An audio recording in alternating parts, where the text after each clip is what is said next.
और आपको क्या करना है, 2-2 लौंग लेनी है रोज। 21-21 पाठ करने हैं आपको। हो सके तो आप 21 दिन तक कर लीजिए इसको। संकल्प नहीं लेना है इसमें, 21 दिन तक 21-21 पाठ। बहुतों के यही सवाल है कि हमारे घर में सभी लहसुन प्याज खाते हैं, अंडा मांसाहारी खाते हैं, लेकिन मैं नहीं खाती। क्या मैं हनुमान चालीसा का संकल्प ले सकती हूँ? क्या हनुमान जी मुझे मनचाहा फल प्राप्त देंगे? कहीं मेरा संकल्प खंडित तो नहीं हो जाएगा? क्योंकि मेरे घर के सभी परिवार वाले मानते नहीं है, वो लहसुन प्याज ऐसी चीज खाते हैं, लेकिन मैं छोड़ने के लिए तैयार हूँ। क्या इस तरीका से मैं हनुमान चालीसा का संकल्प ले सकती हूँ? हनुमान जी संकल्प को मेरा इस तरीका से वो पूरा करेंगे। और बहुतों का ये कहना है कि दीदी हमारे घर पे ऐसा लगता है जैसे किसी ने कुछ कर दिया है।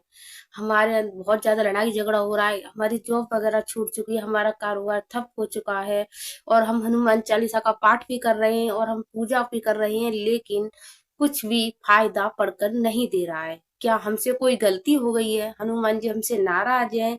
क्या हमारी जो हम पूजा कर रहे हैं ये हमारी बिल्कुल बेकार जा रही है, जो हम हनुमान चालीसा का पाठ वगैरह कर रहे हैं? क्या हमारे नसीब में ऐसा ही लिखा हुआ है? तो देखिए, नसीब की तो बात करिए ही मत। क्योंकि बहुत ऐसा भी होता है कि हर एक चीज हमारे मुकद्दर में, हमारे नसीब में नहीं होती है। लेकिन जब हम भगवान की शरण में जाते हैं ना, तो वो चीज भी हमें मिल जाती है। जिस जो चीज हमारे मुकद्दर में नहीं है ना, वो भी हमें मिल जाएगी। क्योंकि हम मेहनत के साथ साथ हम अपने इष्ट, अपने प्रभु के शरण में जाएंगे।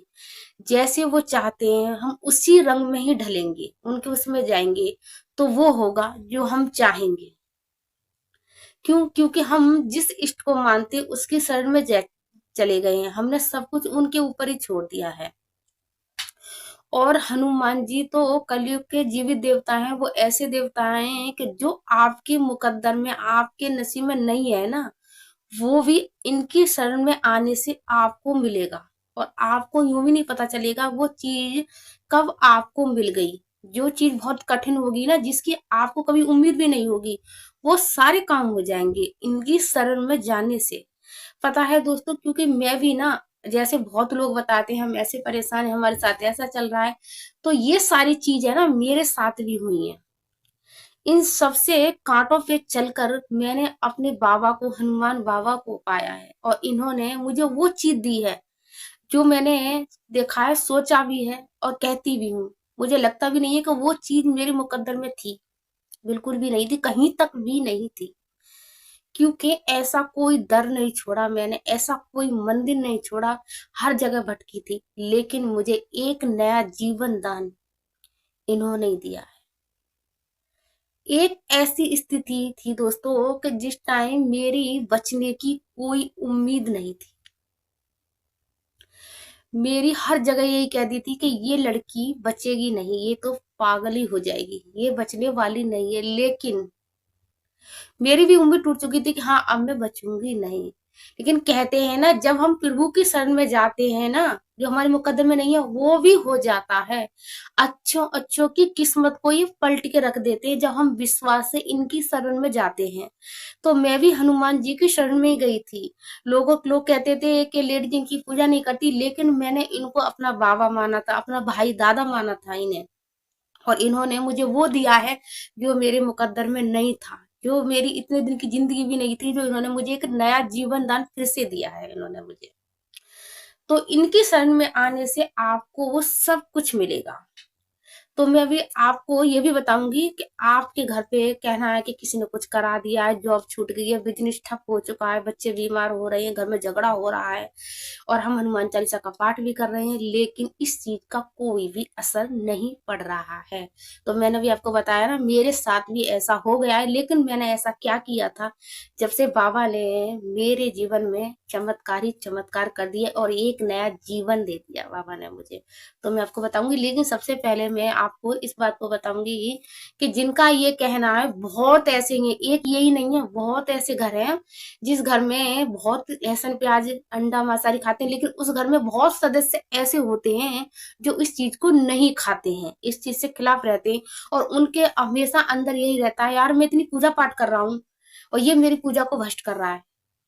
वो अपने घर में, उस घर में झगड़े भी होते हैं इस चीज को लेकर कि मैं तो इतनी पूजा पाठ करती हूँ, तुम पी कर आ जाते हो, या तुम लहसुन प्याज खाते हो, या तुम अंडा वगैरह खा के आ जाते हो, तुम मेरी पूजा को बिल्कुल भ्रष्ट कर देते हो, भगवान और ज्यादा ऐसे कर देंगे।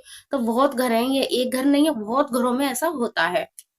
तो देखिए, ये आपकी श्रद्धा है, आपके अंदर से भाव ये कह रहा है कि मैं हनुमान चालीसा का संकल्प लूं या लूं, चाहे लड़की हो चाहे आदमी हो, जो भी है। अगर आपका अंदर से भाव ये कह रहा है और सामने वाला व्यक्ति जो आपके घर में है वो इन चीजों को खा रहा है, तो वो जो खा रहा है ना, उसे खाने दीजिए। आपका अंदर का भाव कह रहा है कि मैं इस संकल्प को लूं, चालीसा का पाठ करूं और मैं इन चीजों को नहीं खाऊं, तो आपको, आपकी करनी जो आप करोगे ना, वो औरों को नहीं, वो आपको लगेगा। कहते हैं ना, हम जो पाप करेंगे ना, वो किसी और को नहीं लगेगा, हमें ही लगेगा। हम इस जुबान से किसी को गाली देंगे ना, तो वो हमें ही लगेगी। तो इस तरीका से ही है, सामने वाला या घर के सदस्य जो भी है, जो जैसा कर रहा है, खाकर पीकर आ रहा है, उसे करने दीजिए। तुम अपना कर्म कीजिए। तुम्हारा अंदर का भाव, अंदर से आपकी दिल की आवाज यही आ रही है कि मैं इस चीज को करूं, और आप इस चीज को नहीं खा रहे, तो आपकी पूजा वो स्वीकार करेंगे। क्योंकि जो अंदर से आवाज जो आती है ना, वो हमारे, कहते हैं ना, हमारी ईश्वर की आवाज होती है। कहते हैं ना, हमेशा अपने शांति ठंडे दिल से, ठंडे मन से अगर सोचिए, अंदर से जो आवाज आती है, वो हमारे भगवान की ही आवाज आती है कि इस काम को तू कर, मैं तेरे साथ हूँ। तो आपके घर में आपके पति हैं जो दारू वगैरह पीते हैं, वो कर रहे हैं, उन्हें करने दीजिए। तुम आप अपना कर्म कीजिए। सिर्फ आपको बस एक चीज का ध्यान रखना है, आपको, जो व्यक्ति इन चीजों को खाता पीता है ना, उस इंसान को उस पूजा से, जहां आप हनुमान जी का संकल्प लेते हैं, पूजा से बिल्कुल उसको दूर कर दीजिए। अपनी पूजा को एक तरफ कोसाई अलग कमरे में कर दीजिए, पर्दा डाल दीजिए लाल कलर का या पीले कलर का। उस इंसान को उस जगह से हाथ मत लगा दीजिए। अगर उसे कुछ चाहिए भी है, जैसे कोई चीज है, कोई पूजा में रखी है, कोई पूजा वाली चीज की जरूरत पड़ जाती है, कोई कभी कलावा वगैरह, कभी कभी ऐसा भी हो जाता है कि जैसे एक अचानक से घर का घी खत्म हो जाता है, तो बहुत सा सोचता है कि ये घी रखा है पूजा का, इसमें से थोड़ा सा ले लेता हूँ। तो इस तरीका के काम आप खुद कीजिए, उनको पूजा में हाथ बिल्कुल भी मत डालने दीजिए।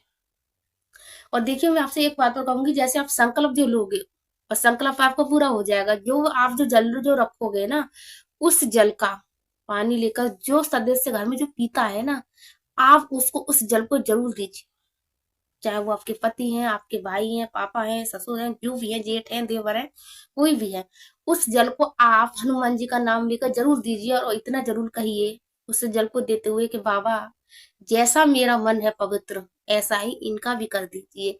इस तरीका से कहकर आप जल देना उनको बिल्कुल ना भूलें। जल तो उनको दे ही दें। उस जल से ना उनकी थोड़ी बुद्धि सुधर जाएगी। जो आपको कुछ कहते भी होंगे ना उस पूजा या संकल्प के बारे में, वो कहना भी बंद कर देंगे, और धीरे धीरे धीरे धीरे बाबा की कृपा से उनका भी दिमाग बिल्कुल ठीक हो जाएगा।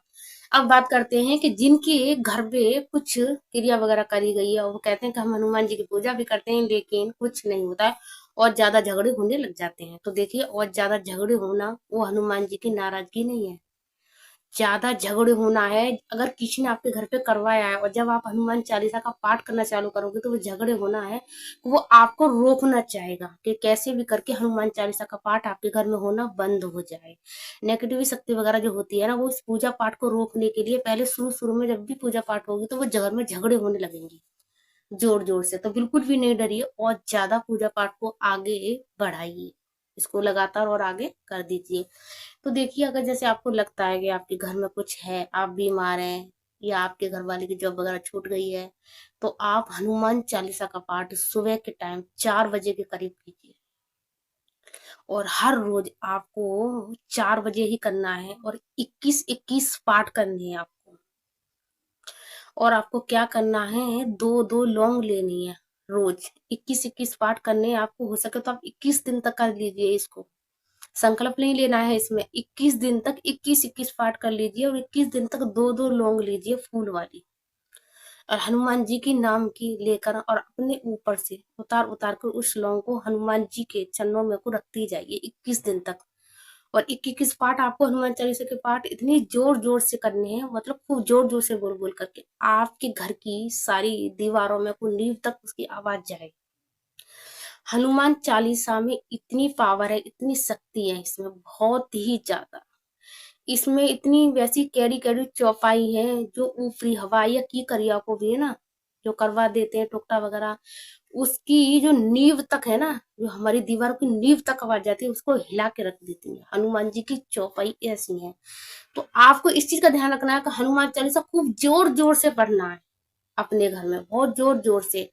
और ज्यादा ही कैड़ा संकट वगैरह है ना, ज्यादा ही कर रहा है आपके घर में, तो आप 5-5 आहुति पंचमेवा की देना चालू कर दीजिए, या तो 7 या 5 हनुमान चालीसा का पाठ कीजिए और 5-5 आहुति अपने घर में दीजिए पंचमेवा की। इसके ऊपर में वीडियो, पंचमेवा वाली आहुति की वीडियो में जरूर डालूंगी इसके ऊपर, क्योंकि बहुतों के मैसेज है कि दीदी पंचमेवा की डालिए।